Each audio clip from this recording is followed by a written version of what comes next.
台湾目前的政策是以减灾为主，而且是向甲病毒共存的方向在进行，所以中央才来放宽着学校停课的标准，结果引起着家长的反弹。指挥官陈时中讲，要尽量莫去影响着囡仔受教育的权利。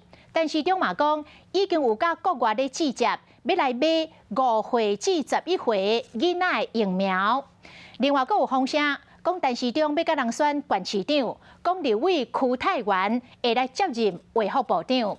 区泰元接受到记者访问，回应讲：即卖卖讲这啦。你要去选举了，然后他要来接你部长的位置吗？刚刚是一切好像在交接的过程。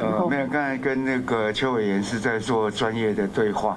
敢真正伫讨论疫情尔，来看区泰元委员的质询，有淡薄仔成立做干部。我们追求重症求清零，有效管控轻症。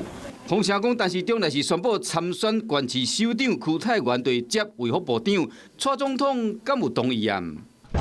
是蔡总统有跟你谈过部长这个合作？重点没有，不要去谈这个哈，我们谈的是怎么样把那个防疫做好。疫情愈来愈紧张，陈时中讲防疫优先，也毋过教育部提出停课标准，高中1以下标准拢同款，引起家长的不满。12岁以下囡仔袂使注意放射，这个规定哪会使同款？